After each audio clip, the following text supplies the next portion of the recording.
नमस्कार। अब Brassicaceae family के बाद आते हैं हम फैमिली कैपेरिडेसी। क्लासिफिकेशन जो सिस्टमेटिक पोजीशन है इसकी, बेंथम हुकर के क्लासिफिकेशन के अनुसार थैलेमीफ्लोरी, पॉलीपेटली, थैलेमीफ्लोरी और पैराइटल्स ऑर्डर के अंदर इसको रखा गया है। और एंगलर पेरेंटल के क्लासिफिकेशन के अनुसार डाइकोटिलीडेंस, आर्चिक्लेमाइडी और रियोडेडल्स के अंतर्गत रखा गया है। हचिंसन के क्लासिफिकेशन के अनुसार लिग्नोसी और कैपेरिडल्स ऑर्डर के अंतर्गत रखा गया है। डिस्ट्रीब्यूशन जो है इस फैमिली का, तो कैपेरिडेसी कुल में लगभग 42 जेनेरा है और उसकी 900 से अधिक जातियां हैं, जो विश्व के उष्णकटिबंधीय मतलब ट्रॉपिकल और टेम्परेट क्षेत्रों में पाई जाती है। भारतवर्ष में इसकी कुल 7 वंश और उनकी लगभग 53 जातियां पाई जाती हैं, जो मुख्यतः पश्चिम और दक्षिण भारत तथा कुछ उष्णकटिबंधीय हिमालय क्षेत्रों में वितरित है। कैपेरिस स्पाइनोसा, क्लियोम गाइनेंड्रा इस कुल के मुख्य उदाहरण हैं। अब आते हैं हम इसका वेजिटेटिव कैरेक्टर, इसकी हैबिट किस प्रकार की, फैमिली के अंदर जो पादप हैं उनकी हैबिट किस प्रकार की होगी। तो हैबिट के लिए कुछ सदस्य जैसे क्लियोम है, ये हर्बेशियस नेचर के होते हैं। कैपेरिस है, ये श्रब नेचर का होता है। क्रेटिवा, ये वृक्ष ट्री नेचर का होता है। और कुछ मिरुआ, ये काष्ठीय क्लाइंबर होते हैं, वुडी क्लाइंबर होते हैं और इनमें जल के समान एक लिक्विड पाया जाता है। आते हैं अब, ये तो हैबिट है, अब आते हैं इनकी लीफ किस प्रकार की होती है, किस तरह का लीफ में अरेंजमेंट होता है। तो लीफ मुख्यतः एक्स स्टिपुलेट होती है और प्रायः एक्स स्टिपुलेट मतलब अनुपर्णी होती है।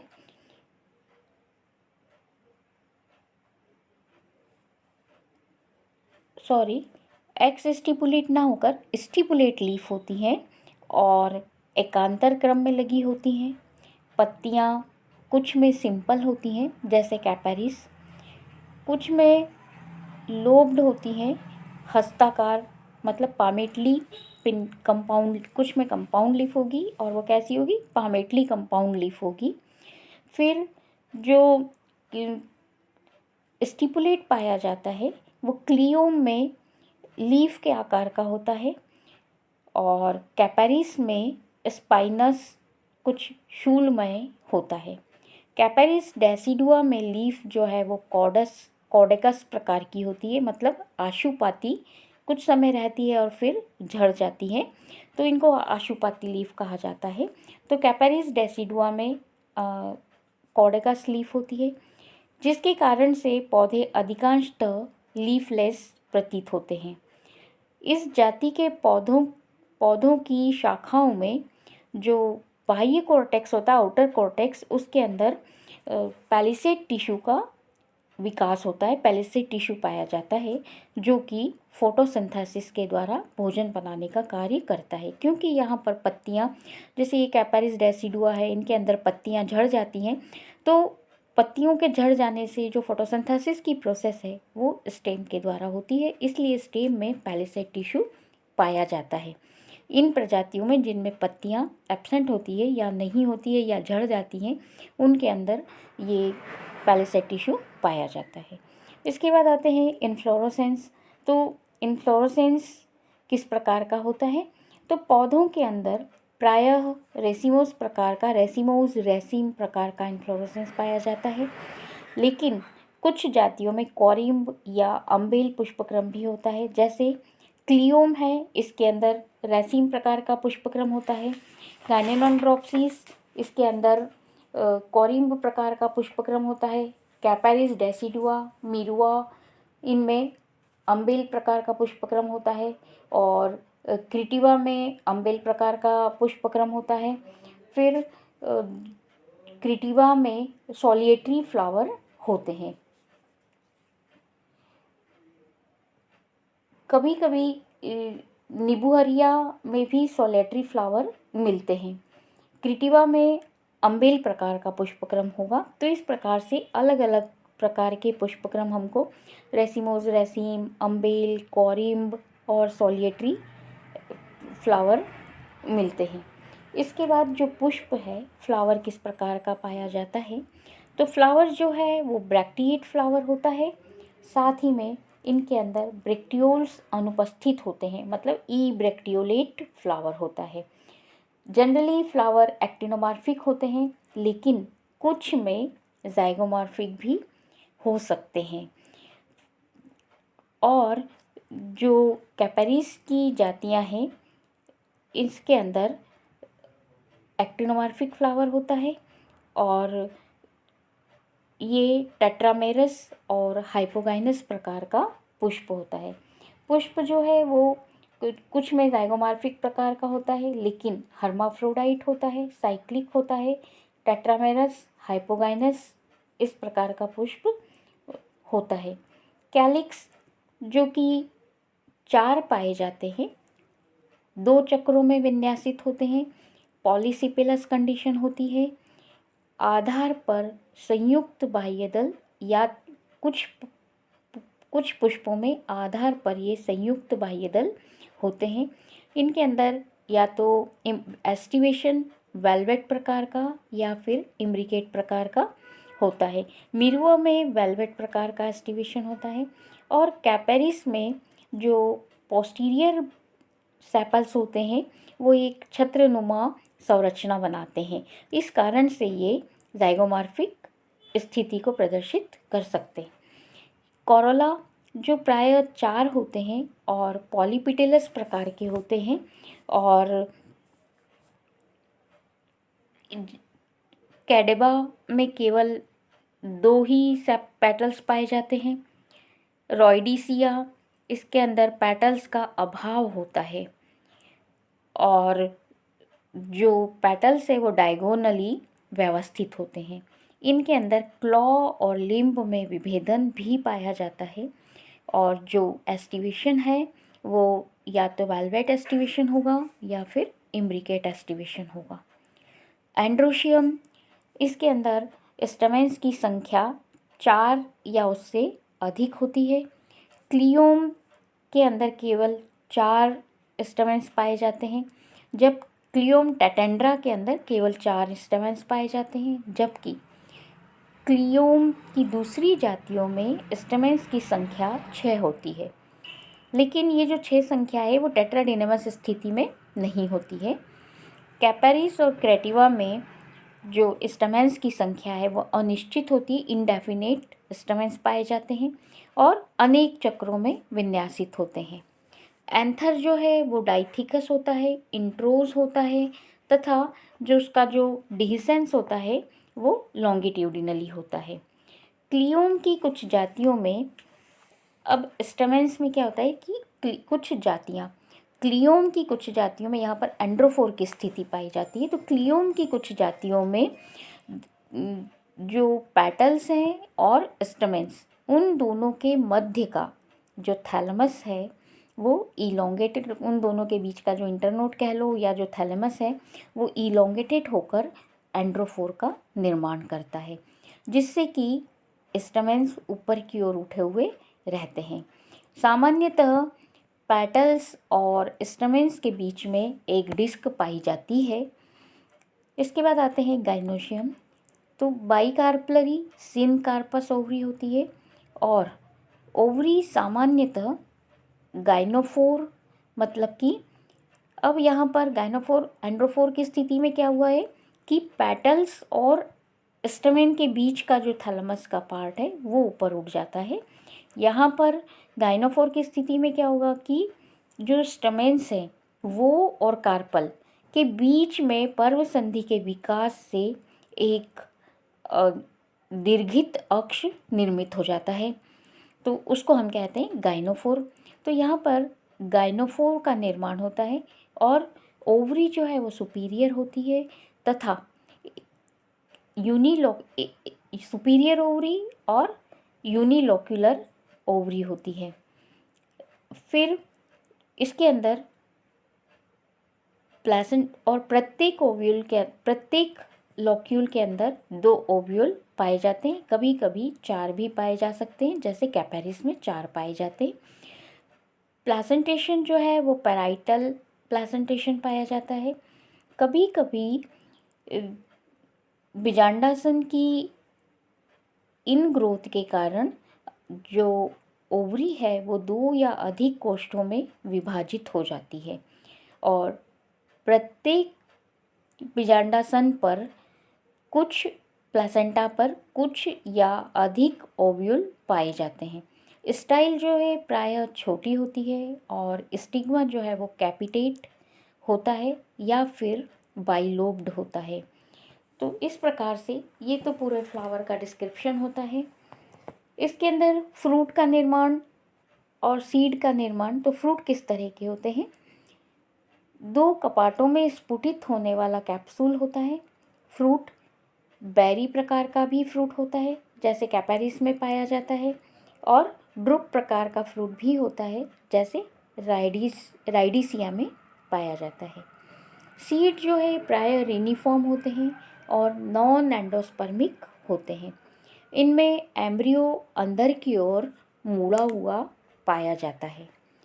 पॉलिनेशन और डिस्पर्सल जो होता है प्रायः इंसेक्ट के द्वारा पॉलिनेशन होता है, जो यहाँ पर डिस्क पाई जाती है स्टैमेन्स और पेटल्स के बीच में जो एक डिस्क पाई जाती है वो नेक्टर का सिक्रीशन करती है, जिससे कि इंसेक्ट को अपनी ओर आकर्षित करते हैं और इंसेक्ट के द्वारा यहाँ पर पॉलिनेशन होता है। और कुछ में जैसे क्रिटिवा, इसमें जल या पशुओं के द्वारा डिस्पर्सल होता है। अब इसका फ्लोरल फॉर्मूला, तो ब्रैक्टिएट फ्लावर है तो ब्रैक्ट लिखते हैं। इसके बाद जो एक्टिनोमॉर्फिक के बाद जो कैलिक्स हैं 2+2 के अरेंजमेंट में होते हैं। C4 A6 से इंडेफिनेट और गाइनोशियम 2 सिनकार्पस सुपीरियर ओवरी। इसमें जो 2 भिन्न प्रकार की हमको स्थितियां दिखाई देती हैं वो एक क्लियोम गाइनेंड्रा और कैपेरिस। तो ये जो फ्लोरल डायग्राम है ये क्लियोम गाइनेंड्रा, ये वाला जो है यहाँ पर ये क्लियोम गाइनेंड्रा और ये है कैपेरिस एफाइला। तो ये क्लियोम गाइनेंड्रा के अंदर ब्रैक्टिएट फ्लावर, साथ ही में यहाँ पर ये बाहर वाला जो चक्र इम्ब्लिकेट एस्टिवेशन प्रदर्शित कर रहा है ये जो है ये कैलिक्स को प्रदर्शित कर रहा है। अंदर की तरफ वाला जो चक्र है ये पेटल्स को प्रदर्शित कर रहा है। इसके बाद ये जो 6 स्टैमेन्स हैं और अंदर की तरफ ये बाइकार्पलरी ओवरी।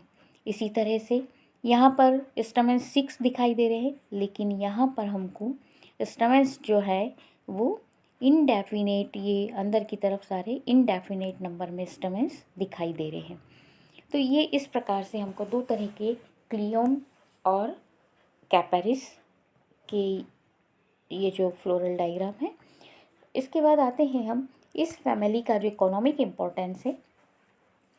इस कुल के अंदर ऐसी विशेष महत्वपूर्ण पादप नहीं पाए जाते हैं, इसका कोई विशेष ज़्यादा आर्थिक महत्व नहीं है। फिर भी कुछ प्लांट्स सजावटी प्लांट, ऑर्नामेंटल प्लांट्स के रूप में, कुछ प्लांट्स का मेडिसिनल यूज़ है और कुछ अदर पर्पस से उपयोग में लाए जाते हैं, कुछ खाने के काम में इस तरह से लाए जाते हैं। तो जो ऑर्नामेंटल प्लांट के रूप में जो पादप उपयोग में लिए जाते हैं वो है क्रेटिवा, एडिनसोनाई, क्लियोम स्पाइनोसा, कैपेरिस स्पाइनोसा। ये सजावटी पौधों के रूप में उगाए जाते हैं। कुछ पादप जो हैं जैसे कि मेडिसिन के रूप में उपयोग में लाते हैं, जैसे क्लियोम गाइनेंड्रा, इसके बीज को राउंड वर्म के उपचार के लिए उपयोग में लिया जाता है। मिरुआ एरिनेरेरिया, इसकी जड़ों का उपयोग किया जाता है और बलवर्धक औषधि के रूप में प्रयोग किया जाता है। क्रेटिवा नार्वेला, इसकी छाल और पत्तियां जो है डाईयूरेटिक नेचर की होती हैं, तो डाईयूरेटिक उसमें उपयोग में लाया जाता है। मतलब यूरिनरी डिसीज़ होती है उसमें इनको उपयोग में लिया जाता है।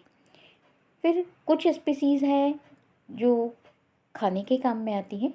कैपेरिस की स्पीसीज़ हैं कुछ, जैसे कैपेरिस स्पाइनोसा।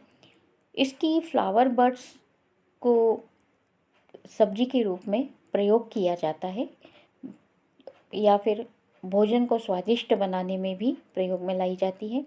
कैपेरिस की कुछ जातियाँ जैसे ज़ाइलेनिका, डेसिडुआ, इसके फलों से इनको कैर के नाम से जाना जाता है, और इनके फलों से अचार बनाया जाता है और सब्जी के रूप में भी इसको उपयोग में लिया जाता है।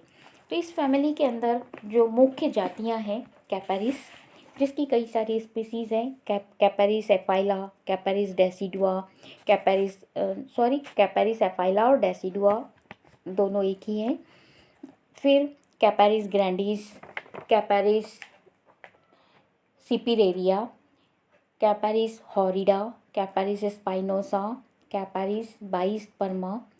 ये बाईस्पर्मा जो है, इसको एक टिम्बर वृक्ष, इसकी लकड़ी जो है वो इमारती लकड़ी के रूप में उपयोग में लिया जाता है। कैपेरिस स्पाइनोसा ये मेडिसिनल इफ़ेक्ट है इसका, और इसकी फ्लोरल बड्स को मसाले के रूप में उपयोग किया जाता है।